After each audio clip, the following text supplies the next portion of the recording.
నమస్తే సన్మార్గం విత్ పద్మ కార్యక్రమానికి స్వాగతం. ఈరోజు మనతో పాటు ఉన్నారు ప్రముఖ వేద పండితులు కుందుర్తి పవన్ కుమార్ శర్మ గారు. వారిని అడిగి మనకున్న సందేహాలన్నింటినీ కూడా నివృత్తి చేసుకునే ప్రయత్నం చేద్దాం. నమస్కారం గురుగారు. శ్రీమాత్రే నమః. గురుగారు, ఆషాఢ మాసం యొక్క ప్రత్యేకత ఏంటి? ప్రత్యేకించి ఆషాఢ మాసానికి కొన్ని ప్రత్యేకతలు ఉంటాయి.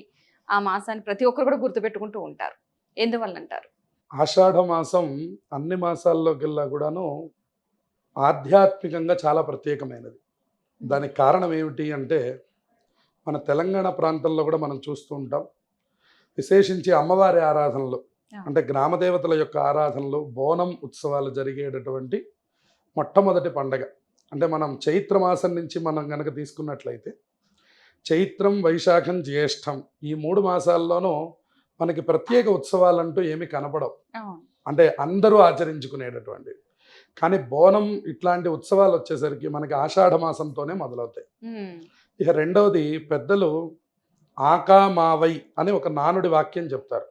అంటే ఆషాఢ మాసం, అలాగే కార్తీక మాసం, అలాగే మాఘమాసం, వైశాఖ మాసం, ఈ 4 ఆధ్యాత్మిక మాసాలు. అందుట్లో మొట్టమొదటి మాసం ఏదంటే ఆషాఢ మాసం. కాబట్టి ఆషాఢ మాసానికి ఆధ్యాత్మికంగా చాలా ప్రత్యేకత సంతరించుకొని ఉన్నది. అందువల్ల ఆషాఢ మాసం అన్నిటికంటే కూడా ఆధ్యాత్మిక పరంగా చాలా ముఖ్యమైనది. ఇందులోనే మనకి సూర్యుడు ఉత్తరాయణంలో నుంచి దక్షిణాయనంలోకి ప్రవేశిస్తాడు. ఆ దక్షిణాయన ప్రవేశం జరిగినటువంటి తర్వాత తపఃకాలం అంటారు దాన్ని. ఎక్కువ ఆధ్యాత్మికంగా పూజలు కానీ, హోమాలు కానీ, జపాలు కానీ, అలా ఏది సాధన చేసినా కూడా ఎక్కువ ఫలితం వస్తుందన్నమాట. ఈ ఉత్తరాయణం అనేటటువంటి సందర్భంలోనేమో పెళ్ళిళ్ళు అవి బాగా ఎక్కువ చేసుకుంటూ ఉంటారు. అంటే ఉదాహరణకి మనం చూస్తే మొన్నటిదాకా బాగా పెళ్ళిళ్ళు, గృహప్రవేశాలు, వాతావరణం అంతా బాగా కనపడేది. కానీ ఇప్పటి నుంచి మీరు చూస్తే ఆధ్యాత్మికంలోకి వెళ్ళిపోతాం మనం. ఉదాహరణకి ఇప్పుడు మనం ఆషాఢం బోనం ఉత్సవాలతో మనకు మొదలైతే, తదుపరి మాసం శ్రావణ మాసం అంతా అమ్మవారు, వరలక్ష్మి వ్రతాలు, మంగళగౌరి వ్రతాలు ఇత్యాదులతో మనకి అది నిండిపోతుంది. తర్వాత భాద్రపద మాసం వినాయకుడు, గణపతి నవరాత్రులు, పితృపక్షాలు వాటితో నిండిపోతుంది.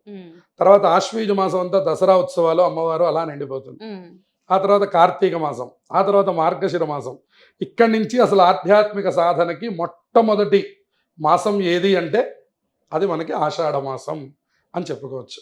అందుకని ఈ మాసంలోనే అనేకమైనటువంటి పర్వదినాలు ఉన్నాయి. దాంట్లో చాలా ప్రత్యేకమైనటువంటిది మనకి ఈ బోనం ఉత్సవాలు ఒకటి అయితే, రెండవది తొలి ఏకాదశి పర్వదినం, అలాగే గురు పౌర్ణిమ, ఇట్లాంటి అనేకమైనటువంటి పర్వదినాలతో నిండినటువంటి మాసం కాబట్టి ఈ మాసానికి ఎక్కువ ప్రాధాన్యత ఇస్తారు. ఎవరైనా వాళ్ళ యొక్క సాధన మొదలు పెట్టాలన్నా, అలాగే ఏ రకంగా వాళ్ళు ముందుకు వెళ్ళాలన్నా ఆ సాధనని ఈ ఆషాఢ మాసంలో మొదలు పెడితే ఎక్కువ ఫలితాలు రావడానికి అవకాశం ఉంటుంది. అంత గొప్పది ఈ యొక్క ఆషాఢ మాసం. అదేవిధంగా ప్రత్యేకించి ఈ ఆషాఢ మాసంలో తెలంగాణలో చూసుకున్నట్లయితే కనుక బోనం ఎత్తుతారు. ప్రత్యేకించి ఆదివారం ఎందువల్ల అంటారు? ప్రత్యేకించి ఆదివారానికి ఆషాఢ మాసానికి ఏంటి లింకు? అంటే ఆదివారం వచ్చేసరికి మనకి వారాల్లోకెల్లా కూడా మొట్టమొదటి వారం అని చెప్తాం. ఆదివారానికి ప్రాధాన్యత ఏమిటి అంటే, సూర్యభగవానుడి యొక్క రోజు. ఆదివారం సూర్యభగవానుడికే కాకుండా ఆరోగ్యానికి ముఖ్యమైనటువంటి రోజు ఆదివారం. అందుకనే మన పెద్దవాళ్ళు కూడా చెప్తూ ఉంటారు ఆదివారానికి ఎక్కువ ప్రాధాన్యత ఉన్నది అని. కాబట్టి ఈ ఆదివారం రోజున వీళ్ళు ఏం చేస్తారంటే, ప్రతి ఇంటి నుంచి కూడా బోనం తీసుకొని వెళ్ళి గ్రామదేవతకి సమర్పిస్తూ ఉంటారు. తద్వారా మన ఇంట్లో ఉండేటటువంటి గ్రహపీడలు, అలాగే దృష్టి దోషములు, నరఘోష ఇత్యాది దోషములన్నీ కూడా పోయి పరిపూర్ణంగా ఆరోగ్యం కలగడానికి, అలాగే కుటుంబం అంతా క్షేమంగా ఉండడానికి అత్యంత ముఖ్యమైనటువంటి రోజులు ఆదివారములు అన్నమాట. ఆదివారం గనక మీరు గనక బోనం సమర్పించినట్లయితే ఈ కుటుంబానికి, అలాగే కేవలం కుటుంబానికే అని కాదు, ఆ గ్రామానికి, అలాగే ఆ వాడకి, ఆ పట్టణానికి, ఆ దేశానికి, ఈ సమస్త ప్రపంచానికి కూడాను క్షేమం కలిగేటటువంటి మొట్టమొదటి ఆచారం మనకి ఆదివారం రోజున ఏర్పాటు చేశారు. ఆదివారం రోజు ఎవరు ఆచరిస్తారో వాళ్ళకి ఆరోగ్యం సంభవిస్తుందని. అందుకనే మనకి ఇదివరకు దృష్టి దోషములు పోవడానికి, విశేషించి మీరు చూడండి, ఇదివరకు స్కూళ్ళ రోజులుండే, వారం అంతా స్కూల్కి పంపించి ఆదివారం ఒళ్ళంతా నూనె రాసి ఎండలో నుంచోబెట్టి ఆ తర్వాత తలంటు పోసి శరీరాన్ని శుద్ధి చేసేవాళ్ళు. అంటే ఆరోగ్యం మీరు ఎక్కడ సంపాదించాలి అంటే ఆరోగ్యం అంతా ఆదివారం రోజున సంపాదించాలి. ఇవాళకి కూడా మన పరిస్థితి అదే కదండి. అవును. నెల రోజు ఒక వారం రోజులంతా ఉద్యోగాదుల్లో కష్టపడి ఏదో రకరకాల పక్కన పడేస్తే ఇల్లు శుభ్రం ఎప్పుడు చేసుకుంటారంటే ఆదివారం రోజు చేసుకుంటారు. ఉమ్. అలాగే పనులన్నీ ఎప్పుడు పూర్తి చేస్తారండి అంటే ఆదివారం రోజు పూర్తి చేసుకోవాలి, అంతే కదా. మళ్ళీ సోమవారం వచ్చిందంటే మళ్ళీ మనం మన పల్లికి వర్క్లోకి వెళ్ళాలి. ప్రవేశిస్తాం. అవును. అట్లాగే దేవతల్లో కూడా ఆదివారానికి ఆరోగ్య ప్రాధాన్యత, విశేషించి గ్రామ దేవతలకి శక్తి ఎక్కువ పెరుగుతూ ఉంటుంది. అటువంటి సందర్భాల్లో కనుక ఈ బోనం కనుక సమర్పించినట్లయితే సంవత్సరం మొత్తం కూడా ఆవిడ మనల్ని రక్షించి మన ఆరోగ్యము, మన రక్షణ బాధ్యత రెండు ఆ గ్రామ దేవతకి అప్పచెప్పడం. ఉమ్. అందుకని సంవత్సరానికి ఒక్కసారి ఈ బోనం మనం సమర్పించడం అనేటటువంటిది మనకి తెలంగాణలోనే బాగా ఎక్కువ కనపడుతుంది. అవును. మిగిలిన వాళ్ళు కూడా ఇప్పుడు చూసి ఆచరిస్తున్నారు. కానీ ఎక్కడ పుట్టింది అని కనుక మనం అడిగితే అది ఖచ్చితంగా తెలంగాణ ప్రాంతానికి సంబంధించిందే అని చెప్పాలి. ఉమ్. ఆంధ్రాలో ఇంత విరివిగా ఉండదు. అవును. అట్లాగే మనం ఇటు కర్ణాటక వెళ్ళినా ఇంత విరివిగా ఉండదు. ఉమ్. మహారాష్ట్రలో బోనం సంప్రదాయం లేదు. మీరు ఎక్కడికి వెళ్ళండి ఈ సంప్రదాయం లేదు. అవును. ఈ బోనం సంప్రదాయం ఉన్నటువంటి ఏకైక ప్రాంతం మనకి తెలంగాణ ప్రాంతం మాత్రమే. అవును. అందులో ఉన్నటువంటి ప్రతి గ్రామ దేవత యొక్క దేవాలయం ఈ ఆషాఢ మాసం వచ్చేసరికి కళకళలాడుతూ ఉంటుంది. అంతేకాకుండా ఆదివారాలు వచ్చేసరికి మరింత పండగ వాతావరణాన్ని సంతరించుకుంటుంది. అవును. ఎవరింటి నుంచైనా మీరు చూడండి, ప్రతి ఇంటి నుంచి బోనం వెళుతుంది. అవును. ఈ బోనంలో ఏముంటాయి అంటే 3 కుండలు పెడతారు. ఒక కుండ మీద ఒక కుండ మీద మళ్ళీ కుండ, అంటే అవును. మూడు పెడుతూ ఉంటారు. కొంతమంది ఒకటే తీసుకెళ్తారు. అమ్మవారు వాటి గురించి పెట్టినటువంటి తల్లిగారు. ఈ కింద ఉన్నటువంటి కుండలో పసుపు నీళ్లు, వేపాకులు వేస్తారు ప్రధానంగా. ఉమ్. అది మనకి దృష్టి దోషములను తీసేటటువంటిది అని. రెండో కుండలో పెరుగన్నాన్ని పెడతారు. పెట్టి దానికి కొద్దిగా కేవలం ఉప్పు మాత్రమే వేస్తారు. అందులో ఇంకా ఏ రకమైన పదార్థములు కలపరు. పెరుగన్నము, చద్ది అంటారు దాన్ని. ఉమ్. ఆ చద్ది అన్నాన్ని లేదా పొంగలి అన్నాన్ని తీసుకొని వెళ్ళి ప్రదక్షిణం చేసి అక్కడ బోనం మీద సమర్పిస్తారు. ఇక మూడవ దాంట్లో వాళ్ళకి ప్రీతికరమైనటువంటివి ప్రసాదాలు ఏవైతే ఉన్నాయో, ఇక మనకి జంతు మాంసములు ఇత్యాదులన్నీ కూడా పెట్టుకొని వెళ్ళి సమర్పిస్తారు. ఉమ్. వీటి ద్వారా ఈ నీళ్ల ద్వారా దృష్టి దోషములను అమ్మవారు తీసేస్తారు శాంతించి. ఆ తర్వాత ఎప్పుడైతే మీరు ఆ ప్రసాదం పొంగలో తర్వాత చద్దో ఏదో మన ఇంటి నుంచి ఆనవాయితీ ఏది ఉందో, అంటే మన పెద్దవాళ్ళు ఎట్లా ఆచరించారో మనం అట్లా ఆచరించాలి. దాంట్లో నాకు తెలిసినంత రెండు రకాలే ఉంటాయి. ఒకటి పొంగలి, ఒకటి పెరుగన్నం. అవును. ఈ రెండు ఉంటాయి. ఉమ్. ఇది వాళ్ళ ఇంటి ఆచారాన్ని బట్టి చేసుకుంటారు. ఎప్పుడైతే ఆ ప్రసాదం సమర్పించారో అమ్మవారు మీ యొక్క రక్షణ బాధ్యతను స్వీకరించారు. అందుకని ఆ బోనమును అక్కడ సమర్పించి ఒక ప్రసాదాన్ని తట్టలో పెట్టుకొని ఇంటికి వచ్చేస్తారు. ఉమ్. అమ్మవారికి కొబ్బరికాయ, పూలు సమర్పిస్తాం. దాంతో ఈ సంవత్సర కాలం మొత్తము కూడా అమ్మవారు మనల్ని ఈ అకాల మృత్యువులు రాకుండా చూడండి. అకాల మృత్యువులు ఎంత చూస్తున్నాము. అవును. మొన్న ఈ మధ్యనే మనం ఆ విమాన ప్రమాదాన్ని చూసాం. ఉమ్. చూడండి, సంబంధించినటువంటి వాళ్ళు సరే, ఆ విమానం ఎక్కినందుకు, విమానం ఫెయిల్ అయినందుకు వాళ్ళు వెళ్ళిపోవడం సరే, ఉమ్. ఎక్కడో కూర్చొని అన్నం తింటున్నటువంటి వాళ్ళ మీదకి వెళ్ళి ఇది పడడం అవును. ఏమిటి? అవును. ఇది పడడమే కాకుండా నేను ఇంకొక చోట చూశాను. అది ఆ పక్కన ఉన్నటువంటి టీ అమ్ముకునేటటువంటి ఆవిడ కొడుకు పక్కనే ఒక చిన్న రూమ్లో పడుకొని ఉన్నట్ట. ఈ విమానం పడినటువంటి శకలం వెళ్ళి వాడి మీద పడింది. ఉమ్. ఆ పిల్లవాడు కూడా అక్కడికక్కడే మృతి చెందాడు. చూడండి, దీన్నే అకాల మృత్యు అంటారు. ఆ పిల్లవాడి వయస్సు 14 సంవత్సరాలు. ఆ తల్లి కూడా ఊహించాలి. ఆ తల్లి టీ స్టాల్లో ఉండి టీ పెడుతోంది ఆవిడ. ఆ కొడుకు ఒక 14 సంవత్సరాలు ఉంటాయి. ఆ హాస్టల్లో చదువుకుంటున్న పిల్లలందరికీ కూడా 25 మించి ఎవరు ఉండరు. అవును. 25 సంవత్సరములకు మృత్యు రావడాన్ని అకాల మృత్యు అంటారు. అకాల మృత్యు పోవాలి అంటే బోనం ఉత్సవాల్లో అందరూ పాల్గొనాలి. అటువంటి సందర్భాల్లోనే అమ్మవారు మనకి రక్షణ కల్పిస్తారు అని మన ప్రాంతంలో గట్టిగా నమ్మి, అందుకనే బోనం వచ్చేసరికి కుటుంబం అంతా ఒక చోటికి చేరతారు. ఆ రోజు చక్కటి వస్త్రధారణం చేసుకొని, చక్కగా కాళ్ళకి పసుపు, కుంకుమ అన్ని అలంకారములు చేసుకొని, శిరస్సు మీద ఆ బోనం పెట్టుకొని బయలుదేరి వెళ్ళి బోనం సమర్పిస్తారు. ఉమ్. ఇది ఒక గొప్ప ప్రక్రియ. గ్రామదేవత ఉపాసన చేయడంలో ఇది చాలా ఉత్తమమైనటువంటి ప్రక్రియ. అంటే చాలా మంది ఆనవాయితీగా బోనం సమర్పించే వాళ్ళు ఉంటారు. అదే కాకుండా ఎవరైనా సరే ఒకవేళ అమ్మవారికి బోనం సమర్పించాలి అని అనుకుంటే కొత్తగా ఉన్నవాళ్ళు బోనం సమర్పించవచ్చు అంటారా? ఏమైనా నియమాలు ఉంటాయా? నియమాలంటూ ప్రత్యేకంగా ఏమీ లేవు. ఉమ్, కాబట్టి మనం ఇక్కడ ప్రాంతంలో ఉంటున్నాం. ఉదాహరణకి మనం ఎక్కడి నుంచో ఆంధ్ర ప్రాంతం నుంచో కర్ణాటక ప్రాంతం నుంచో వచ్చాము. ఉమ్, ఈ అమ్మవారికి బోనం సమర్పించాలని మనం అనుకుంటే మన గ్రామ దేవతకు మనకు సమర్పించుకోవడంలో ఎటువంటి నియమాలు లేవు. ఉమ్, ఉదాహరణకి కేరళలో ఉన్నటువంటి అయ్యప్ప స్వామి కోసం మనం అందరం ఇక్కడ మాల వేసుకుంటున్నాం. అవును. కాబట్టి ఆ మాల వేసుకొని తమిళ వాళ్ళ పద్ధతి ఒక రకంగా ఇరుముడి కట్టుకొని పడిపూజ చేయడం ఒక పద్ధతిలో ఉన్నది. ఉమ్, తెలుగు వాళ్ళ పద్ధతి ఒక రకంగా ఉన్నది. కేరళీయ పద్ధతి ఒక పద్ధతిగా ఉన్నది. ఉమ్, కానీ అందరి భక్తులు చేరేది అల్టిమేట్గా భగవంతుడి దగ్గరికి. అవును. అట్లాగే ఈ బోనం ఉత్సవం కూడా ఎవరైనా ఆచరించవచ్చు. ఇంటి ఆనవాయితీతో ఎక్కువగా పని లేదు. కాకపోతే మిగిలినటువంటి వాళ్ళు ఆ పొంగలి ఇవి తీసుకెళ్లకుండా కేవలం తల మీద ఒక నీళ్ల కుండ పెట్టుకొని అందులో వేపాకులు వేసుకొని అంతవరకు వెళ్ళి ప్రదక్షిణం చేసి అమ్మవారికి కనుక సమర్పించినా కూడా చూడండి, అందుకే మీరు చూస్తుంటే అక్కడక్కడ మీకు కనపడతాయి చిన్న చిన్న చెంబులు కూడా చిన్నపిల్లలు తీసుకుని వెళ్తారు. అవును. అంటే ఇది ఆనవాయితీకి సంబంధం కాదు, అమ్మమ్మ మనం రక్షించమ్మా అని కోరుకోవడం. ఉమ్, కాబట్టి ఇది ఎవరైనా ఆచరించవచ్చు. దీనికి ఏ రకమైన నియమాలు ప్రధానమైనటువంటి అంశాలతో సంబంధం లేదు. ఇది అందరికీ సంబంధించింది.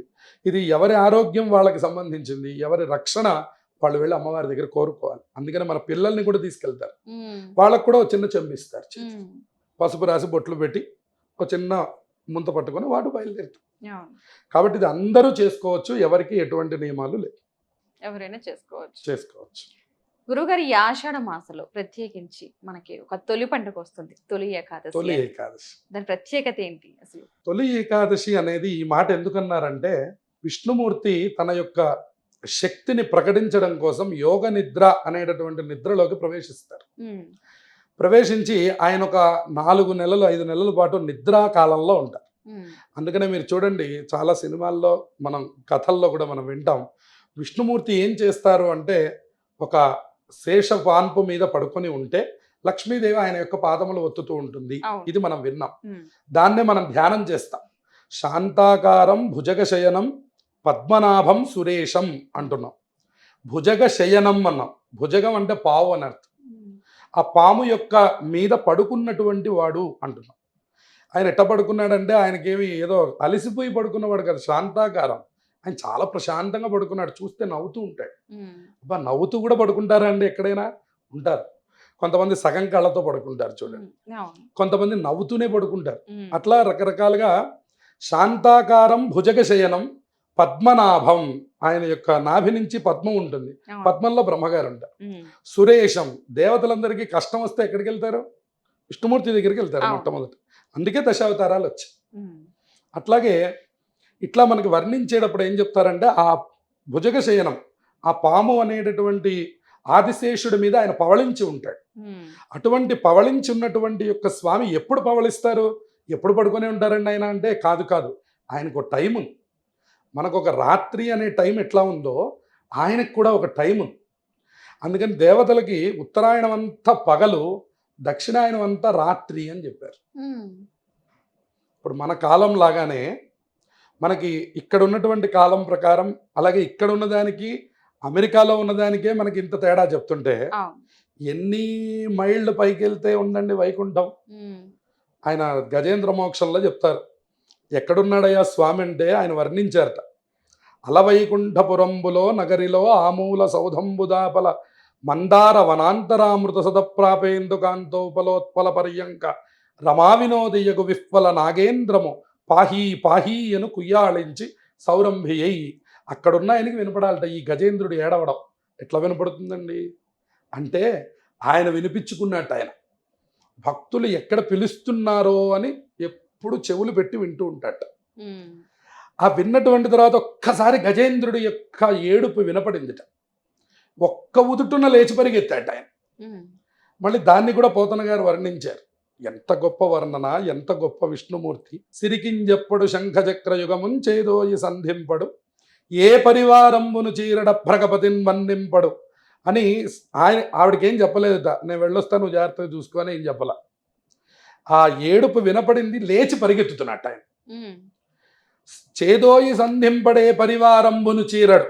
సహజంగా ఆయన బయలుదేరాలంటే ప్రోటోకాల్ని పిలవాలి కదా. ఇప్పుడు మనం బయలుదేరాం అనుకోండి, ఆ డ్రైవర్ ఎక్కడున్నాడు, ఆ కార్ తీసాడా, పెట్రోల్ చూసుకున్నావా, మనం ఫలానా చోటుగా, ఇవేం చెప్పలేదు ఆయన. లేచాడు, పరిగెత్తుతున్నట్టు. ఏ పరివారంబును చీరడు అభ్రగపతిని వర్ణింపడు. అభ్రగపతి అంటే గరుత్మంతుడు, ఆయన పిలవలేదు అసలు, ఈయనే పరిగెత్తుతున్నాడు. ఇదేమిటిది, ఆయన ఆశ్చర్యపోతున్నాడు. శ్రీకుచోపరి చేలాంచలమైన వీరుడు, శంఖచక్రయుగమున్ చేదోయి సంధింపడు. ఈ చేతిలో శంఖం సరిగ్గా ఉందండి, ఒకసారి చూడండి, ఒకసారి ఇటు చూడండి అని. అవి ఏం లేవు. శంఖం పట్టుకున్నాడా, చక్రం పట్టుకున్నాడా, అమ్మవారికి చెప్పాడా, గరుత్మంతుని పిలిచి ఎక్కమన్నాడా, ఇవేమీ లేవుట. భక్తుడు పిలిచాడా పరిగెత్తుకుంటూ వచ్చేస్తాడు, ఆయన పని అది. అటువంటి విష్ణుమూర్తి యోగ నిద్రలోకి వెళ్ళేటటువంటి సమయం ఉంటుంది. ఏది, తొలి ఏకాదశి పండుగ. అంత గొప్ప పండుగ అన్నమాట ఇది. అందుకని ఈ తొలి ఏకాదశి అనేటటువంటిది అసలు దేనికి తొలి అని అడిగారు, అంతే కదండి. తొలి అంటే మొదలు అని అర్థం.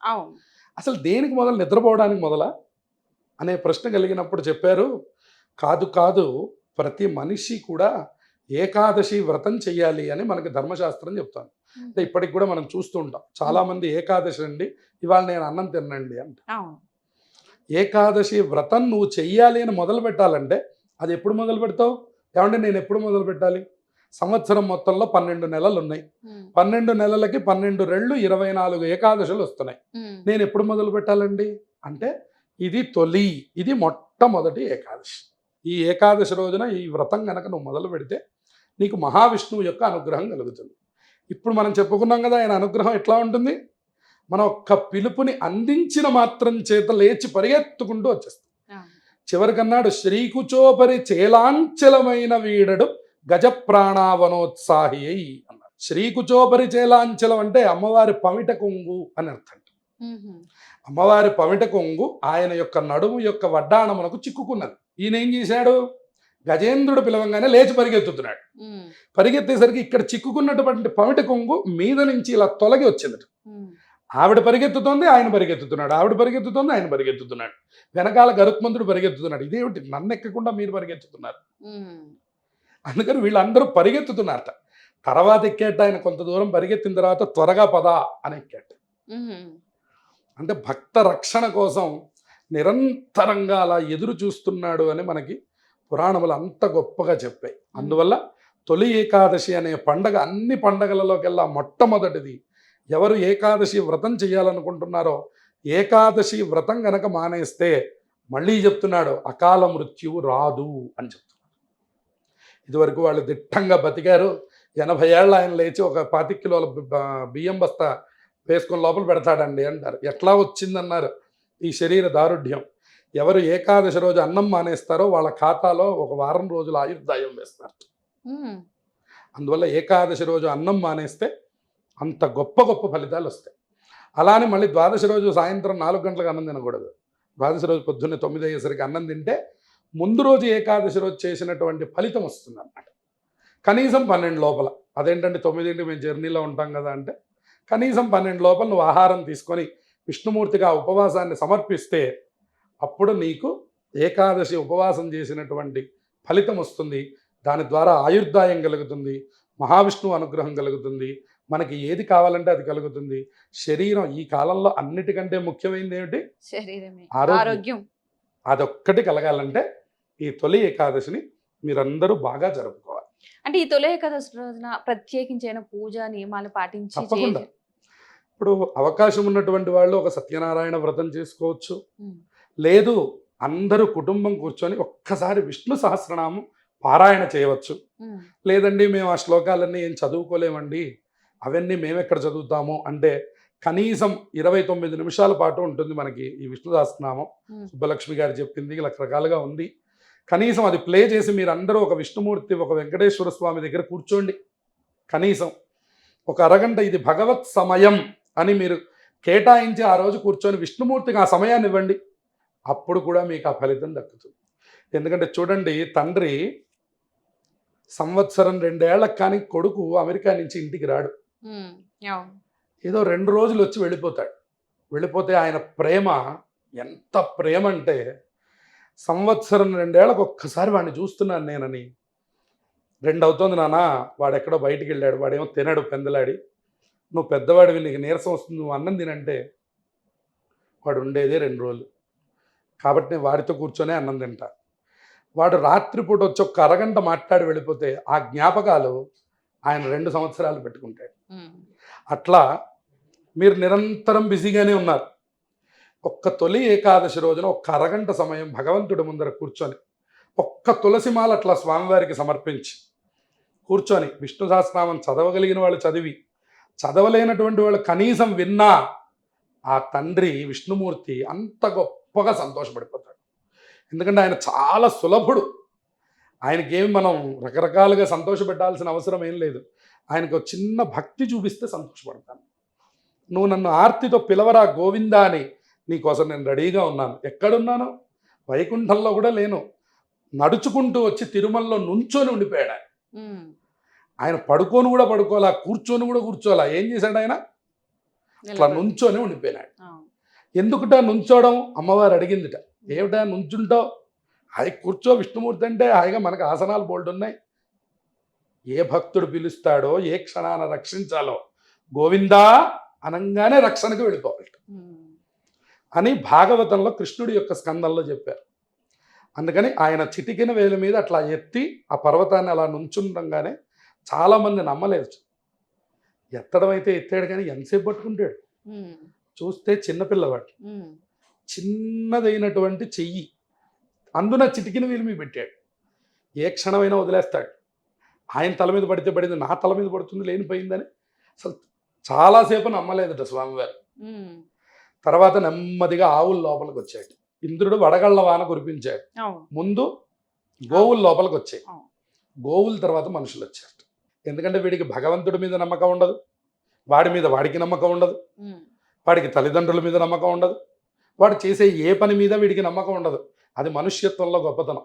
వాడు దేన్ని నమ్మడు. వాడు ఇంట్లో పెళ్ళాన్ని నమ్మడు, తల్లిదండ్రుల్ని నమ్మడు, ఆఖరికి వాడు కూడా నమ్మలేనటువంటి స్థితిలో ఉంటూ అంటున్నాను. అందుకని ముందు గోవులు వెళ్ళిపోయినాయిట. ఎవరు పట్టుకున్నది అక్కడ? శ్రీకృష్ణుడు. ఆయన మన మీద కొండ పడేస్తాడా అని ఎవరు పరిగెత్తారు? గోవులు వెళ్ళిపోయినాయిట. గోవులు వెళ్ళాక మనిషికి బుద్ధి వచ్చిందట. అందుకని మనుష్యుడిని గోవుకు పూజ చేయమన్నాడు, గోవుని మనుషుడికి చేయమని చెప్పాలి. అందుకని మనిషి వెళ్ళి గోవుకు పూజ అని బుద్ధి వస్తుంది. ఎందుకని? అవి నమ్మినట్టు కూడా నువ్వు పరమాత్మను నువ్వు నమ్మలేదు. అందువల్ల ఈ ఏకాదశి రోజున కనుక మనం కనీసం విష్ణు సహస్రనామం చదువుకున్న, ఒక తులసి దళం సమర్పించిన, ఇంకా అవకాశం ఉన్నటువంటి వాళ్ళు సత్యనారాయణ వ్రతం చేసుకోవచ్చు. అలాగే విష్ణుమూర్తి ఆలయానికి వెళ్ళి సందర్శించవచ్చు. ఇలా తొలి ఏకాదశిని సుసంపన్నం చేసుకోవాలి ప్రతి ఒక్కరూ కూడా. ఆ విషయాన్ని అందరూ తెలుసుకోవాలి. చాలా గొప్పగా చెప్పారు గురుగారు. అదేవిధంగా ఇదే ఆషాఢ మాసంలో మనకి ప్రత్యేకించి గురు పౌర్ణమి చాలా విశిష్టంగా జరుపుకుంటూ ఉంటారు చాలా మంది. దాని యొక్క ప్రత్యేకత కూడా తెలియచేయండి. గురు పౌర్ణమి అనేది అత్యంత ముఖ్యమైనటువంటి సన్నివేశం. కారణం, ఇది గురు పౌర్ణమి కంటే మొట్టమొదటి పేరు ఏమిటంటే ఇది వ్యాస పౌర్ణమి అని పేరు. ఎందుకని వ్యాస పౌర్ణమి అంటే, వ్యాస భగవానుడు లోకానికి చేసినటువంటి ఉపకారం అంతా ఇంత కాదు. ఇవాళ మనకు అసలు వ్యాసుడు అంటే మన పిల్లలకి తెలియట్లేదు. దీని మీద చాలామంది పెద్దలు, చదువుకున్నటువంటి వాళ్ళందరూ దృష్టి పెట్టాలి. ఇది ఏమైపోయిందంటే, గురు పూర్ణిమని వాళ్ళ యొక్క గురువుల్ని సత్కరించమని ఈ పూర్ణిమ వచ్చింది. ఇప్పుడు నువ్వు ఎవరి దగ్గర చదువుకొని ఉంటాం, ప్రతి ఒక్కళ్ళం ఒకళ్ళ దగ్గర చదువుని అభ్యసిస్తేనే ఈ రూపం వచ్చింది మనకి. చదువు లేకపోతే మన బుర్ర మనకి ఎందుకు కూడా మనకి ప్రయోజనం ఏం లేదు మనుష్యత్వానికి. ఒక్కొక్కళ్ళు ఒక్కొక్క రంగంలో రాణిస్తారు. ఒకళ్ళు డాక్టర్ అవుతారు, ఒకళ్ళు లాయర్ అవుతారు, ఒకళ్ళు ఇంజనీర్ అవుతారు, ఒకళ్ళు జర్నలిస్ట్ అవుతారు, ఒకళ్ళు వేద పండితులు అవుతారు. రకరకాల విద్యలు ఏదైనప్పటికీ ఖచ్చితంగా ఒక గురువుని ఆశ్రయించి చదువుకోవాల్సింది. అది డబ్బులు ఇచ్చి చదువుకున్నామా, పాఠశాలలో చదువుకున్నామా, యూనివర్సిటీకి వెళ్ళామా, హాస్టల్లో ఉన్నామా తర్వాత విషయం. కానీ గురువు గారు లేకుండా విద్య వస్తుందా? రాదు. అందుకని గురుత్వానికి గౌరవాన్ని ప్రకటించవలసిన రోజు గురు పూర్ణిమ అని చెప్పి మనకి టీచర్స్ డే అని జరుపుకుంటున్నాం కదా, సెప్టెంబర్ 5వ తారీఖు. టీచర్స్ డే ఎటువంటిదో గురు పూర్ణిమ అటువంటిది. మనం ఇంగ్లీష్ యాక్టివిటీలో మనం దాన్ని టీచర్స్ డే అంటున్నాం. టీచర్స్ డే ఎటువంటిదో గురు పూర్ణిమ తెలుగు పండగల్లో అటువంటిది. మళ్ళీ ఇంకా ఉదాహరణ చెప్పండి, మాకు ఇంకా ఏం అర్థం కాలేదంటే, జనవరి 1 ఉగాది ఎట్లాంటిదో టీచర్స్ డే గురు పూర్ణిమ అంటే. టీచర్స్ డే ఇంగ్లీష్ పండగ, గురు పూర్ణిమ తెలుగు వారి పండగ. తెలుగు వారి పండగ అంటే ఇది తెలుగు వారు జరుపుకోవాలా, మేము తమిళ వాళ్ళం అంటే అయితే మేము జరుపుకోమంటారు. అట్లా కాదు, ఇది అందరూ జరుపుకోవాల్సింది. ఇది ప్రాచీనమైన పండగ. ఇది మనం పెట్టింది కాదు. వ్యాస భగవానుడు పూర్ణిమ అంటే ఎప్పటివాడు వ్యాస భగవానుడు అంటే ఎంత పూర్వం, ఎంత వెనక నుంచి జరుగుతున్నటువంటి పండుగ అని అర్థం. అందువల్ల వ్యాస పూర్ణిమకి చాలా ప్రత్యేకత ఉన్నది. ఎందుకంటే వ్యాస భగవానుడు లేకపోతే అసలు ఈ లోకంలోకి పురాణములు అందవు. వ్యాస భగవానుడు లోకానికి చేసిన గొప్ప మహోపకారం ఏంటంటే వేద విభాగాన్ని 4గా విభాగం చేశాట ఆయన. మామూలుగా వేదం అంతా ఒక కుప్పలాగా పోసారు. పోస్తే అసలు ఏది ఏ వేదం ఎందుకు ఎక్కడ ఎలా ఉపయోగపడుతుందో అది ఎవరికి తెలియదు. ఇప్పుడు అక్కడ వేదం అనగానే అందరూ దండం పెడతారు, ఒక కుప్ప అక్కడ. అప్పుడు ఆయన ఏం చేశారంటే, అయ్యా ఈ విభాగం ఋగ్వేదం, ఇది మీకు మంత్రశాస్త్రంగా ఉపయోగపడుతుంది, ఇది మనకి యజ్ఞయాగాదుల్లో ఇది శస్త్రం. అట్లాగే యజుర్వేదం అంతా కర్మకాండ, ఇది ఇట్లా ఉపయోగపడుతుంది. సామవేదం ఇదంతా గానం, ఇది ఇట్లా ఉపయోగపడుతుంది. ఇది అధర్వణ వేదం, ఇది మంత్రశాస్త్రము, ఇది ప్రయోగాలు, రాకెట్లు ఇత్యాదులన్నీ తయారు చేయడంలో ఒక ఇండస్ట్రియల్ ఏరియా ఎలా జరగాలి, అదే ఇంజనీరింగే వేదం అండి. వేదం కాని ఇంజనీరింగ్ ఏమిటండి? ప్రపంచంలో ఆయుర్వేదం ఉంది, వైద్య శాస్త్రం. ధనుర్వేదం ఉంది, ఆయుధ శాస్త్రం. గాంధర్వం అంటే సంగీత శాస్త్రం ఉంది, ఇవాళ మన మ్యూజిక్ అంతా. సో మనకి అల్టిమేట్ వేదం కానటువంటిది, ప్రాచీనం కానటువంటిది, కొత్తగా కనిపెట్టింది ఏది ప్రపంచంలో లేదు. బాగా గుర్తుపెట్టి, ప్రాచీన విద్యల్ని అభివృద్ధి చేసే పథంలో మనం తీసుకెళ్ళాం, కానీ మూలం అక్కడే ఉన్నది. గాలిపటం యొక్క షేపు మారింది, దారం మారలేదు. బాగా గుర్తుపెట్టి, గాలిపటం ఎగిరేటటువంటి దారం మీ చిన్నప్పుడు కొనుక్కున్నదే ఇప్పుడు కొనుక్కోవాలి. దారం మారుతుందా అండి? మారు. కానీ గాలిపటం రకరకాల షేపులు మారుతుంది.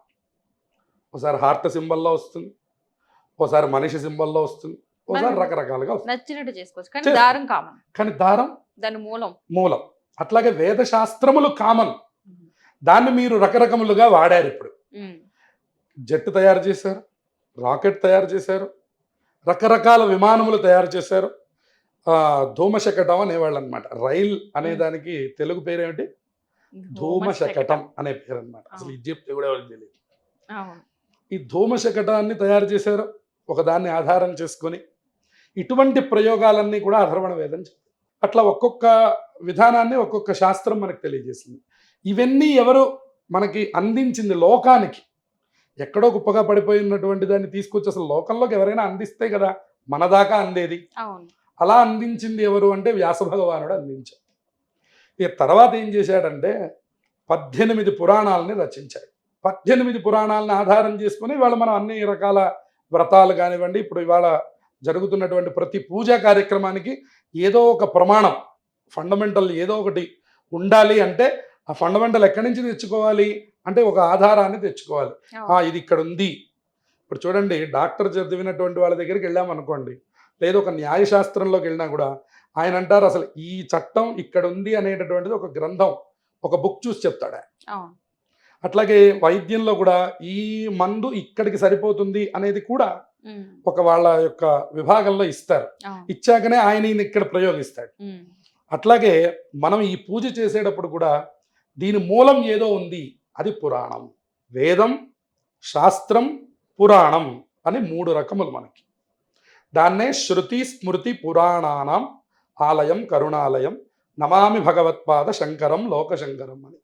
ఈ 3టిని కూడా ఆధారం చేసుకున్నటువంటి పని చేసింది ఎవరంటే వ్యాస భగవానుడు చేశారు.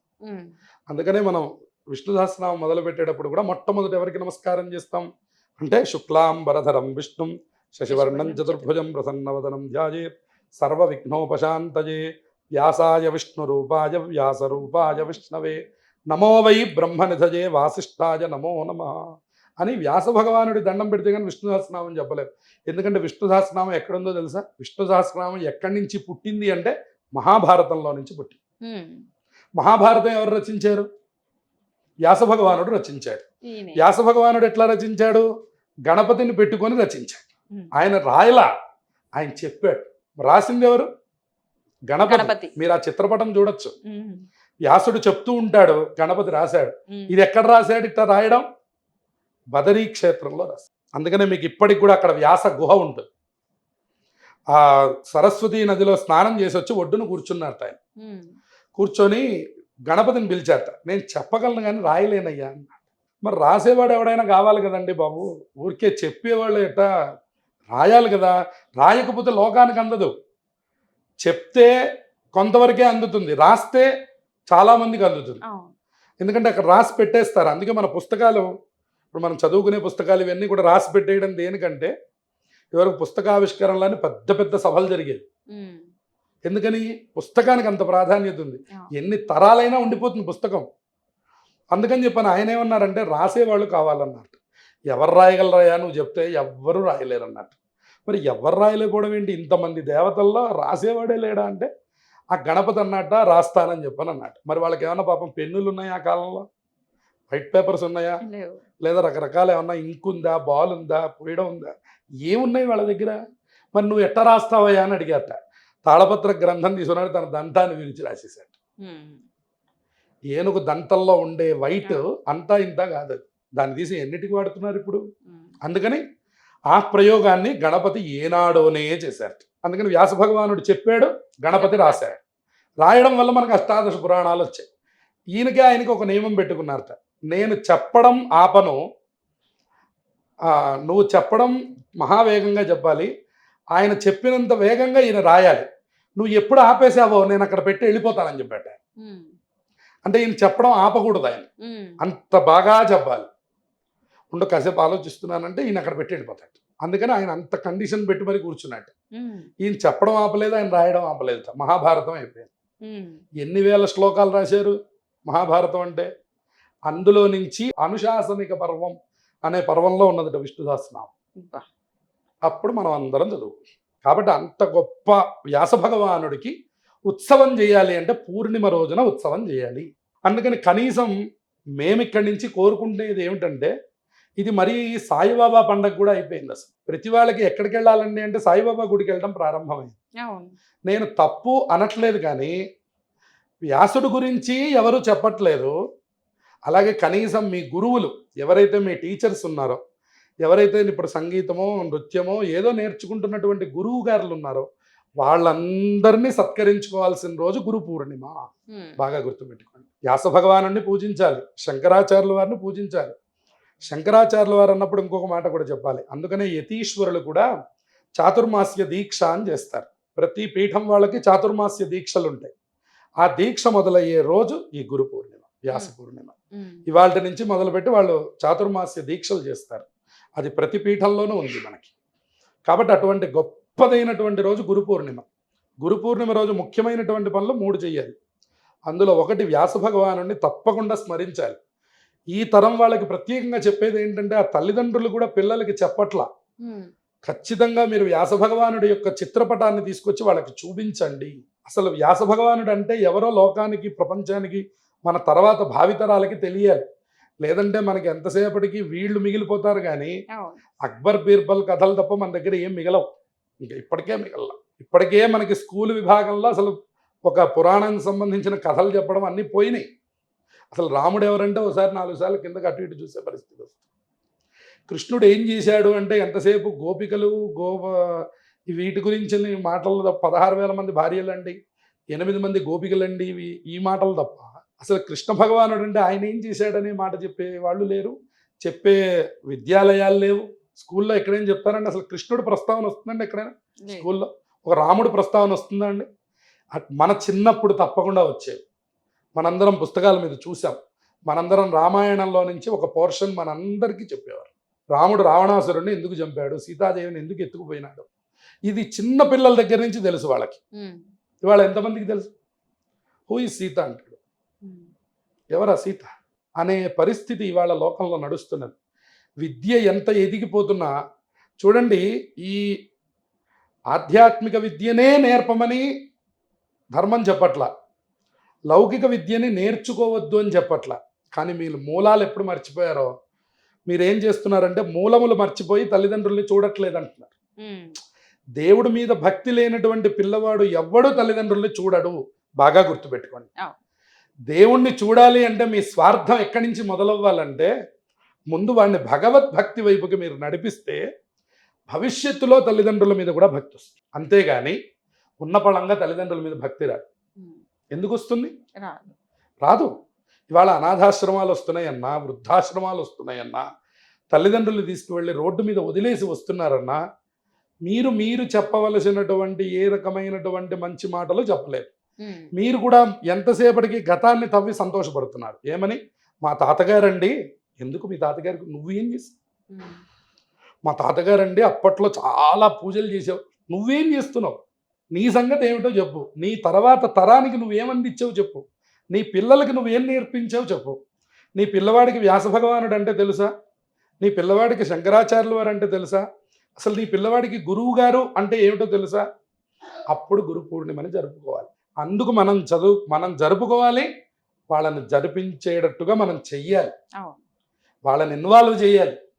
చేసి ఒరేయ్ వాళ్ళ గురు పూర్ణిమ, నీకు చదువు చెప్తున్నటువంటి మీ టీచర్ గారికి ఇదిగో ఈ చిన్న సత్కారం చేసిరా. డబ్బు రూపంలో కాకపోయినా ఆయనకు ఉపయోగపడే వస్తువు ఒకటి కొని వారికి అందిస్తే ఆ పిల్లవాడి మీద ఆ గురువు గారికి ఒక అనురాగం కలుగుతుంది.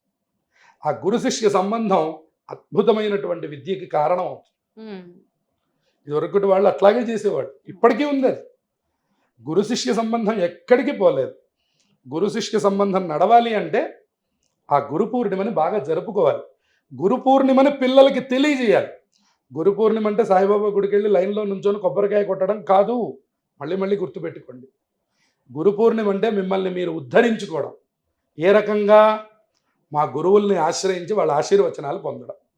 సాయిబాబా గుడికి వెళ్ళొద్దన్న అభిప్రాయం కాదు. అదే పెద్ద విషయం అనుకుంటున్నారు. కాదు. ఇది గురు పూర్ణిమ అంటే ఇది వ్యాస పూర్ణిమ. ఇది వ్యాస భగవానుడికి సంబంధించింది. ఇది గురువులకి సంబంధించింది. ఇది తల్లిదండ్రులకి సంబంధించింది. తల్లిదండ్రులే కదండి మొట్టమొదటి గురువులు. అమ్మ లోకం చూపించి ఇదిగోరా ఈయన నాన్న అని కూడా అమ్మే చెప్పాలి కదండి. మనకెట్ట తెలుసు? తండ్రిని చూపించి ఈయన మీ తండ్రి, ఇదిగో ఈయన నీ మామయ్య, ఈయన మీ తాతయ్య అని చెప్పవలసిన మొట్టమొదటి గురువు తల్లి. తర్వాత లోకాన్ని చూపించి నాన్న ఇదిగో ఇది నీ స్కూలు, ఇదిగో నీకు ఫలానా ప్రొఫెసర్ ఈయన, నువ్వు ఈయన్ని ఆశ్రయించాలి, ఈయనతో ఉండాలి, ఇట్లా ఉండాలి, ఇట్లా చెయ్యాలి అని చెప్పని ఆయన నడవడికతో వాడికి నడక నేర్పేటటువంటి వాడు తండ్రి. ఆ తర్వాత నీకు చదువు అనే జ్ఞానాన్ని నీ యొక్క బుర్రలోకి నింపి నిన్నుగా నిలబెట్టేటటువంటి వాడు గురువు. అందుకనే అజ్ఞాన తిమిరాంధస్య జ్ఞానాంజన శలాకయ చక్షురున్మీలితం ఏన తస్మై శ్రీ గురవే నమః అన్నాడు. అజ్ఞానం అనేటటువంటి ఈ చీకట్లలో కొట్టుకుంటున్నటువంటి సమయంలో ఒక చిన్న కాగడ వెలుగు వస్తుందిట. దాని పేరే గురువు అన్నారు. చూడండి, ఆ సమయంలో అదే అవసరం. ఏమంటే నా జేబులో ₹1,00,00,000 ఉన్నాయి, అర్జెంటుగా ఇక్కడికి ఒక 10 లైట్లు వచ్చి వెలగాలని వెలుగుతుందా? వెలుగు. నా దగ్గర ఐఫోన్ ఉందండి, కావాలంటే ఇది మీకు ఇచ్చేస్తాను, ఒక్క లైట్ వేయండి ఇక్కడ అంటే వెలుగుతుంది? వెలగదు. మీరు ఏం చేయండి అక్కడ పనికిరాదు. అక్కడ కావాల్సింది జ్యోతి మాత్రమే. ఆ జ్యోతి ఎవరు వెలిగించారో ఆయన్ని గురువు అన్నారు. ఏదో మనం పాడైపోతూ ఉంటాం. ఒరే నాన్న తండ్రి అని చెప్పేటటువంటి గురువు దొరికినప్పుడే మనం వెళ్ళిపోతాం. ఎవరో మనల్ని మార్చిన వాళ్ళు మన జీవితంలో తప్పకుండా ఉంటారు. అది ఏ వయసు వారికైనా. ఇదేదో పిల్లలకి చెప్పమన్నారు, పిల్లలకి సంబంధించింది అని మీరు అనుకోవద్దు. ఇది అందరికీ సంబంధించింది. మీరు ఏ ఏజ్ వాళ్ళైనా సరే, మీకు 75 సంవత్సరాలు వస్తే మీ జీవితంలో కూడా మీకు కొంతమంది ముఖ్యులు ఉంటారు. మిమ్మల్ని ఆధ్యాత్మిక మార్గంలోకి నడిపినటువంటి గురువులు మీకు ఉంటారు. వాళ్ళ దగ్గరికి వెళ్ళండి, వాళ్ళని సత్కరించండి. అది మీరు గురు పూర్ణిమని జరుపుకున్నట్టు. అందుకని ఈ గురు పూర్ణిమ అత్యంత విశేషమైంది. అందుకనే మొట్టమొదటి మాసంలో పెట్టారు.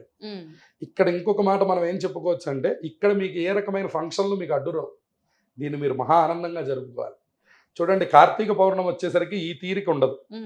ఆశ్వీజ పూర్ణిమ వచ్చేసరికి ఈ తీరిక ఉండదు. భాద్రపద పూర్ణిమ వచ్చేసరికి గణపతి నిమజ్జనాలు జరుగుతూ ఉంటాయి. మిగతా ఏ పూర్ణిమకి ఈ తీరిక ఉండదు. ఏ తీరిక ఏ సమయంలో ఎక్కడ ఎలా పెట్టాలో ఆ ఋషులకి, కాల నిర్ణయం చేసే ఋషులకి తెలుసు. కాబట్టి గురు పూర్ణిమను తీసుకొచ్చి ఆషాఢ మాసంలో పెట్టారు. అంత గొప్పగా నిర్ణయం చేశారు గురు పూర్ణిమని. ఇప్పుడు చూడండి, మనం గురు పూర్ణిమని మనం ఎలా జరుపుకుంటున్నాము అని మనం ప్రశ్నించినప్పుడు కేవలం మనం ఒక సాయిబాబా దేవాలయానికి వెళ్ళడమో, లేదంటే ఏదో గుడికి వెళ్ళి కొబ్బరికాయ కొట్టి రావడం అని మాత్రమే మనం అనుకుంటున్నాం. కాదు, అది ఇంట్లో జరుపుకోవాలి, మన పిల్లలతో జరుపుకోవాలి, మన గురువులతో జరుపుకోవాలి, మనకంటే ఒక స్థాయి పెద్దవాళ్ళతో జరుపుకోవాలని ఈ సందర్భంగా అందరూ తెలుసుకొని ఆచరించాలి అని ఈ సందర్భంగా తెలియజేస్తాం. చాలా గొప్పగా చెప్పారు గురుగారు. యాక్చువల్గా ఏంటంటే గురు పౌర్ణమి అన్నది మీరన్నట్టు సాయిబాబా గుడికి వెళ్ళాలి అని ఫిక్స్ అయిపోయారు చాలా అంతే మంది. అంతే. కొంతమంది మాత్రమే ఇలా గురువును పూజించాలి, అవును. మనకి విద్య నేర్పిన ఒక దారి చూపించిన గురువుకి మాత్రం అవును. మనం సత్కరించుకోవాలన్నది కొంతమందికి మాత్రమే మాత్రమే తెలుసు. తెలుసు. సో దీని ద్వారా మరికొంతమంది తెలుసుకుంటారని ఆశిద్దాం. సంతోషం. అదే విధంగా గురువు గారు, ఆషాఢ మాసంలో ప్రత్యేకించి ఆడవారు గోరింటాకు పెట్టుకుంటూ ఉంటారు. అవును. ఎందువల్ల అంటే ప్రతి నెలలో పెట్టుకున్నది వేరైతే, గతం అవును. నుంచి ఎక్కువగా విన్నది ఆషాఢ మాసంలో ఖచ్చితంగా ఆడపిల్లలు గోరింటాకు పెట్టుకోవాలి అని చెప్పి. అవును. దేనికి సూచిక? ఆషాఢ మాసంలో గోరింటాకు పెట్టుకోవడం అనేటటువంటిది బాగా ప్రహతంగా అన్ని చోట్ల కనబడుతుంది. మిగతా అన్ని సమయాల్లో గోరింటాకు పెట్టుకోవడం కంటే కూడా ముత్తైదు స్త్రీలకి చాలా ముఖ్యమైనటువంటి సౌభాగ్య వస్తువు ఏదైనా ఉందంటే అది గోరింటాకు అన్నమాట. అందుకే మీరు చూడండి, అమ్మవారి చిత్రపటాలు అవన్నీ చూసినప్పుడు మీకు ఎప్పుడు అమ్మవారి చెయ్యి మీకు ఆ అన్ని వేళ్ళు గోరింటాకు పెట్టి, ఉదాహరణకు మీకు ఎవరైనా వేషం వేసి నాట్యం చేసినటువంటి రూపాల్లో చూసినప్పటికీ కూడాను వాళ్ళు కాళ్ళకి పారాణి, చేతికి గోరింటాకు ఉన్నట్లుగానే, అంటే మనం లత్తుక అని అది పెట్టుకుంటూ ఉంటాము, అటువంటి సందర్భంలోనే ఉన్నది అనేటటువంటి మాటని చెప్తారు. కాబట్టి అటువంటి గొప్పదైనటువంటి ప్రక్రియ ఏమిటి అంటే కనుక ఈ మాసంలో పెట్టుకునేటటువంటి ఈ ఉత్సవం అన్నమాట. దీన్ని మన వాళ్ళు ఏం చేస్తారంటే ఈ మాసంలో ప్రత్యేకించి ఒక పేరంటం లాగా చేస్తారు. వాళ్ళు పెట్టుకోవడమే కాకుండా ఇంకో 5, 6 కలిసి కూర్చొని ఒక చోటగా వాళ్ళు బొట్టు పెట్టుకొని దీన్ని గోరింటాకు పేరంటం అని కూడా అంటారు. విశేషించి కన్యకామణులు, పెళ్లి కానటువంటి వాళ్ళందరూ కూర్చొని పెట్టుకొని దానికి సంబంధించిన పాటలు ఉన్నాయి. ఓ మంచి మొగుడు రావాలని, అది ఎలా పండితే దాన్ని బట్టి కూడా కొన్ని రకాలైనటువంటి నిర్దేశాలు చేయడం. ఓహో ఇలా పండితే ఇటువంటి మొగుడు వస్తాడని, ఇలా రకరకాలైనటువంటి ప్రకరణాలు మన ప్రాచీనమైనటువంటి వాళ్ళు చాలా గొప్పగా పెట్టున్నారు. అది ఒక శాస్త్రీయమైనటువంటి విషయం. ఇక సైంటిఫిక్గా మనం చూసినట్లయితే ఇది వర్షాకాలం మొదలయ్యేటటువంటి సందర్భం. ఈ వర్ష ఋతువులో ప్రత్యేకించి ఎన్నో రకములైనటువంటి వ్యాధులు మనకి వచ్చేటటువంటి అవకాశం ఉంది. ఉదాహరణకు మనం కరోనా దగ్గర నుంచి బాగా నేర్చుకున్నాం. అంటే వెంటనే ఏది పడితే అది మనం ముట్టుకోమన్నమాట. ఏదైనా ముట్టుకునేటప్పుడు కొద్దిగా మనం జాగ్రత్తలు తీసుకొని, ఇప్పుడు ఇక్కడ ఉన్నటువంటి వస్తువుని అక్కడ పెట్టడానికి కూడా కొంచెం మనం జాగ్రత్తలు తీసుకుంటాం. అటువంటి జాగ్రత్తల్లో మన చేతికి ఎప్పుడు ఉండే శానిటైజ్ ఏమిటి అంటే గోరింటాకు అన్నమాట. గోరింటాకు ఉంటే ఆడవాళ్ళ చేతుల్లో నుంచి వ్యాధులు రావు అని. ఎవరి చేతికి గోరింటాకు ఉందో అదొక యాంటీబయాటిక్ లాంటిది అనమాట. ఆ యాంటీబయాటిక్ ఉన్నటువంటి వాళ్ళు గబుక్కున ఏది ముట్టుకొని ఇది ముట్టుకొని అది ముట్టుకున్నా, అది ముట్టుకొని ఇది ముట్టుకున్నా వాళ్ళకి ఎటువంటి రకమైనటువంటి ఇబ్బందులు రావు. కారణం ఏంటంటే చేతికున్నటువంటి గోరింటాకు మహిమ. దాని ద్వారా వ్యాధులు రాకుండా ఆ ఇంట్లో ఉండేటటువంటి వాళ్ళందరికీ ఆరోగ్యం సంభవించడం కోసమని ప్రత్యేకంగా ఈ యొక్క కారణం పెట్టారు.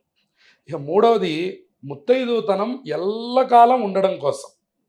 ఆడవాళ్ళకి అత్యంత ముఖ్యమైనది ఏమిటంటే జీవితంలో భర్త తోడుండడమే.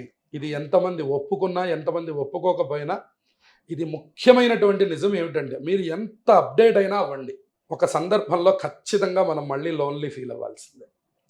మీరు ఒక 1,000 కోట్ల రూపాయలు సంపాదించండి, ఒక ఆదరించేటటువంటి భర్త, ప్రేమించేటటువంటి పిల్లలు లేనటువంటి సందర్భం అది ఎప్పుడు దుర్భరమే. మీరు ఎంతైనా సంపాదించండి. అందువల్ల ఇవాళ మనకు అనేకమైనటువంటి విషయాలు కనబడుతున్నా గతం వాళ్ళు మీరు ఆలోచన చేస్తే, అంటే మరీ అంత మూర్ఖంగా ఉండమని చెప్పడం మన ఉద్దేశం కాకపోయినా, గతం వాళ్ళు ఏం చేసేవాళ్ళు అంటే ఆ భర్త అట్లా వచ్చాడు పొరపాటున అంటే అట్లా రాని వాళ్ళు లేరా? ఎంతమంది చక్కగా కాపురాలు చేసుకొని ఎంత ఆనందంగా వెళ్ళిపోయారు. మనం ఎందుకు ఈ బాలేని వాళ్ళనే చూసి వాళ్ళనే మనం తలుచుకోవాలి? మా గురువు గారు ఒక మాట చెప్పారు, ఏమండి ఇదివరకు మామూలుగా చిన్నతనంలో, అంటే ఇదివరకు కనీసం ఒక 20 వచ్చేసరికి ఆడపిల్లకి ఎక్కువ కాలం ఉంచేవాడు, పెళ్ళిళ్ళు చేసేవాడు. ఇప్పుడు మనకు ఒక చట్టం వచ్చిందిగా, కనీసం 21 అన్నా రానివ్వండి, 25 అన్నా రానివ్వండి అనే సందర్భం వచ్చింది.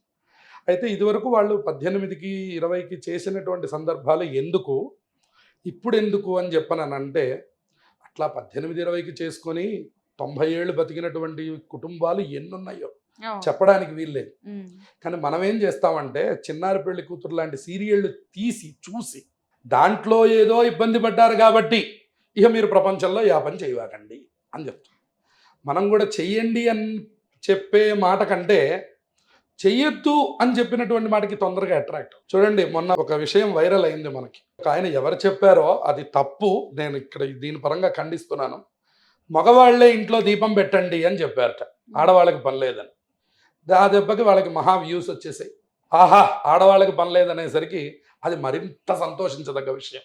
దాంతో మహదానందపడిపోయి ఎన్ని వ్యూస్ వచ్చాయో, ఎంతమంది పెడుతున్నారో, దాన్ని నేను తప్పు అని నేను అనట్లేదు. ఆవిడ దూరం ఉన్నప్పుడో, ఆవిడ ఏదన్నా పనిలో ఉన్నప్పుడో ఈయన దీపారాధన చేసి వెళ్ళిపోవడంలో తప్పు లేదు కానీ, అసలు ఆవిడకేం సంబంధం లేదు. దీపం మగవాడే పెట్టాలన్నారు చూసారా, అది చాలా తప్పు.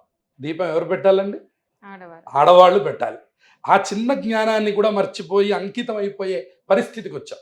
అదేమంటే యూట్యూబ్లో చెప్పారు కదండి మగవాళ్ళే పెట్టాలని, కాబట్టి మేము ఆ పక్కకి వెళ్ళాం. మీరే దీపం పెట్టుకోండి, మీరే పూజ చేసుకోండి, మీ గోల మీరు పడండి, మనం హాయిగా వచ్చేస్తాం. అప్పుడు ఆ ఇంటికి కలిసి రమ్మంటే ఎలా కలిసి వస్తుంది? అసలు కోడలు ఇంట్లో మొట్టమొదటి అడుగు పెట్టంగానే ఏం చేయిస్తారు? దీపం పెట్టిస్తారు. ఎందుకని? జన్మంతా నువ్వే దీపం పెట్టాలని. అంతేగాని ఇవాళ నువ్వు దీపం పెట్టు, రేపటి నుంచి వాడు వస్తాడని కాదు. కాదు. ఎప్పుడు దీపం ఆడవాళ్లే పెట్టాలి. ఇది మళ్ళీ బాగా గుర్తుపెట్టుకోండి. లోకంలో అనేకం జరుగుతున్నాయి. దీపం మగవాళ్ళు పెట్టమనడం, ఇటువంటివన్నీ కూడా చూడడం లోకంలో జరుగుతున్నది. కాబట్టి ఈ దీప ప్రాధాన్యతని కూడా కోల్పోయాం మనం. అందువల్ల ఆడవాళ్ళు చేయవలసినటువంటి ముఖ్యమైనటువంటి సుమంగళి తత్వాల్లో మొట్టమొదటిది ఏమిటంటే అలంకరించుకోవడం, రోజు అలంకారం చేసుకోవడం. అలంకారంలో కూడా మొట్టమొదటి పని ఏమిటంటే దీపారాధన చేయడం. దీపారాధన తర్వాత ఏమిటి అంటే కనుక ఈ గోరింటాకు పెట్టుకునేటటువంటి ఉత్సవాన్ని చేసుకోవడం. ఈ మాసంలో ఈ ఉత్సవాన్ని ప్రత్యేకంగా చేయడం వల్ల ముత్తైదు స్త్రీలకేమో భర్తతో కూడినటువంటి పరిపూర్ణమైనటువంటి ఆరోగ్యం కలుగుతుంది, అలాగే సుమంగళి తత్వం దీర్ఘ సౌమంగళ్యం కలుగుతుంది అని చెప్పారు. వివాహం కానటువంటి కన్యకా స్త్రీలకి ఉత్తమమైనటువంటి వరులతో వివాహం జరుగుతుందని చెప్పారు. అందుకని చెప్పని ఈ ఉత్సవాన్ని బాగా చేస్తారు ఈ ఆషాఢ మాసంలో. గురువుగారు, ఆషాఢ మాసంలో వివాహాలు జరిపించరు, కొన్ని రకాల శుభకార్యాలు కూడా చేయకూడదని అంటుంటారు. అసలు ఆషాఢ మాసంలో చేయకూడని వెయ్యి, ఎందుకు శుభకార్యాలు చేయకూడదు అంటారు? అదేవిధంగా భార్యాభర్తల్ని అసలు దగ్గర కూడా ఉండనివ్వరు, వీటి కారణాలు ఏంటి అసలు? ఆషాఢ మాసం శూన్య మాసం అనే పేరుతో పిలుస్తారు. మనకి సంవత్సరం మొత్తంలో 3 శూన్య మాసాలు ఉంటాయి. ఒకటి ఆషాఢ మాసం, 2 భాద్రపద మాసం, అట్లాగే పుష్యమాసం. జనవరిలో వచ్చే పుష్యమాసంలో కూడా సంక్రాంతి నెల అంటారు. ఏ రకమైన శుభకార్యాలు చేయరు. దీన్ని మన వాళ్ళు సూర్యుడి యొక్క సంచారాన్ని దృష్టిలో పెట్టుకొని నిర్ణయం చేశారు. దీన్ని మూల త్రికోణములు అంటారనమాట. సూర్యుడు తన యొక్క బలాన్ని తగ్గించుకున్నప్పుడు శుభకార్యాలు జరగవు. అట్లాగే సూర్యుడు ఈ 3 సందర్భాల్లో ఉన్నప్పుడు తన బలాన్ని పూర్తిగా కోల్పోయి ఉంటాడు. అందుకని రవి బలం లేనటువంటి ముహూర్తాన్ని పెద్దలు అంగీకరించరు. కనుక సూర్యుడు బలం ఉంటేనే శుభకార్యానికి కూడా బలం. కాబట్టి ఆయన సర్వలోక కర్మసాక్షి. కాబట్టి మనం ఏ రకమైన కర్మలు చేయాలన్నా ఇటువంటి కార్యక్రమాలన్నిటికీ సూర్యుడి యొక్క అనుగ్రహం ఉంటే తప్ప కావు. అందువలన సూర్య భగవానుడి యొక్క ఇది లేనప్పుడు ఈ కార్యక్రమాలు చెయ్యరు. ఇక మిగతా గ్రహములకి మూఢమి అంటారు, సూర్య భగవానుడికి శూన్యము అంటారు. అందుకని సూర్య భగవానుడు అస్తమయంలోకి వెళ్ళే సందర్భాన్ని శూన్యమాసం అనే పేరుతో పిలుస్తారు. కాబట్టి ఈ మాసంలో మనకి అటువంటి వివాహాలు కానీ, గృహప్రవేశాలు కానీ, శంకుస్థాపనలు కానీ ఏ రకంగానూ ఇవి జరగవు. అన్నప్రాశనలు, బారసాలలు, అలాగే ఇల్లు మారడం, నూతన వ్యాపారములు ప్రారంభించుకోవడం లాంటివి కూడా ఈ మాసంలో చేయవచ్చు. కానీ పెళ్ళిళ్ళు ఏది ముహూర్తం బేస్ చేసుకొని ఉంటుందో అది జరపరు అంతవరకు. ఇక రెండవది మీరు అడిగింది భార్యాభర్తలు, అది కూడా ఒక్కటే సంవత్సరం మనకు చెప్పారు. మళ్ళీ పై ఆషాఢం నుంచి మళ్ళీ మామూలుగా యథావిధిగానే ఉంటారు. మొదటి ఆషాఢానికి మాత్రం ఈ నియమం పెట్టారు. దేని వలన అంటే ఆషాఢంలో జరిగేటటువంటి యొక్క దాంపత్యం వలన సక్రమమైనటువంటి సంతానం కలగదు అని పెద్దలు చెప్తూ ఉండేవారు ఇదివరకు. ఎందువలన? రవి బలం ఇందాక నేను చెప్పినట్టు శూన్యంగా ఉండడం వల్ల. ఈ ఆషాఢ మాసానికి వచ్చేసరికి మరీ ప్రత్యేకమైనటువంటి రోజులు కనుక ఆషాఢ మాసంలో భార్య భర్త ఒక దగ్గర ఉండకూడదు. కానీ ఈ మాట వినడానికి మనకు కొద్దిగా ఇబ్బందిగా అనిపిస్తుంది. అసలు మీరెవరు దూరం చేయడానికి? శాస్త్రం చెప్పడం ఏంటి, వాళ్ళు చెప్పడం ఏంటి అనే ప్రశ్న కలిగినప్పుడు మన వాళ్ళ అత్తగారి పేరు ఇస్తారు. అందుకని లోకంలో భార్యాభర్తలు అనే మాట అందరూ ఆషాఢ మాసంలో అత్తగారింట్లో ఉండకూడదు అంటారు. ఇది వరకు వాళ్ళు అత్తగారి ఇల్లు వేరండి, మా ఇల్లు వేరండి అనలేదుగా. అందుకని అత్తగారి మీద పెట్టారు. ఈ నెపం భర్త మీద పెడితే ఇప్పుడు బాగా తెలివిగల వాళ్ళం అడుగుతాం కదండి, ఆషాఢ మాసంలో పనికిరాని నేను శ్రావణ మాసంలో ఎలా పనికి వచ్చామండి అనే ప్రశ్న కలగకుండా ఈ అపవాదం భర్త మీద పెట్టకుండా ఈ అపవాదం తీసుకొని వెళ్ళి అత్తగారి మీద పెట్టన్నారు. అత్తగారు కోడలు ఒక్క గడపలో ఉండరాదు అని చెప్పారు.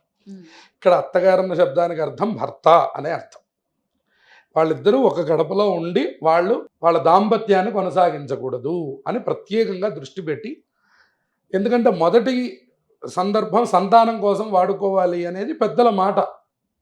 మనం ఇప్పుడు 2 ఏళ్ల తర్వాత ప్లాన్ చేస్తాం, 3 ఏళ్ల తర్వాత ప్లాన్ చేస్తాం అని అంటున్నాం మనం. కానీ ఇదివరకు వివాహం అయింది అంటే వెంటనే తదుపరి కార్యక్రమం సంతానం. ఆ తర్వాత మీరు ఏ ప్లాన్లు అయినా చేయండి, పనులన్నా చేయండి. కానీ ఇప్పుడు మొట్టమొదటి ప్లాన్ కోసం అని చెప్పని వాళ్ళు ఆషాఢం నుంచి కొంచెం దూరంగా వెళ్ళు. ఆషాఢం తర్వాత నువ్వు ఎప్పుడు ఏ రకంగా ఇబ్బంది లేకుండా మీరు మీ దాంపత్యాన్ని కొనసాగించవచ్చు అని కూడా ఒక సైంటిఫిక్గా ఒక రీజన్ చెప్పేవారు. ఇక రెండవది, ఆషాఢంలో కలిసి వచ్చినటువంటి వాళ్ళ దగ్గర నుంచి ఉండేటటువంటి కష్టాలని కూడా మన వాళ్ళు దృష్టిలో పెట్టుకొని, తద్వారా కొన్ని రాక్షస జనములు జరిగాయి, రాక్షసులు జన్మించారట ఆషాఢంలో చేయడం వల్ల. అందువల్ల మన వాళ్ళు భార్యాభర్తలను ప్రత్యేకంగా దూరంగా ఉంచారు. ఇంకోటి ఏంటంటే, కలియుగానికి ఉన్నటువంటి ప్రత్యేకత ఏమిటండి అంటే, త్రేతాయుగం వరకుట రాక్షసులు అనేటటువంటి వాళ్ళు కనపడుతూ ఉండేవాళ్ళట. ఈయన చూడంగానే మీరు చెప్పచ్చు, ఏమంటే ఈయన రాక్షసుడు అండి అని చెప్పచ్చు, ఈయన దేవతలండి అనొచ్చు, ఈయన మనుష్యులండి అనొచ్చు. మహాకలి ప్రభావం ఏంటంటే అసలు రాక్షసులు ఎవరో తెలియదు, మనుషులు ఎవరో తెలియదు. కాబట్టి ఈ ఆషాఢ మాసాన్నైనా మీరు ప్రత్యేకంగా వినియోగం చేయకుండా ఆపాలి. ఎన్నో రాక్షస జననములు జరిగినటువంటి మాసం కనుక ఈ మాసాన్ని దంపతులు దూరంగా ఉన్నట్లయితే తదుపరి నుంచి మీ సంతానం చాలా మంచి వృద్ధిలో ఉంటుంది అని పెద్దలు మనకి దీన్ని సైంటిఫిక్గా చెప్పారు. కాబట్టే మనం దూరంగా ఉంచడం, ఒకళ్ళ ఇంట్లో ఉండకుండా ఆ సంవత్సరం మాత్రమే, మళ్ళీ తర్వాత నుంచి యథావిధిగా వాళ్ళు కొనసాగుతారు. చాలా గొప్పగా వివరించారు గురుగారు. ధన్యవాదాలు. శుభమస్తు.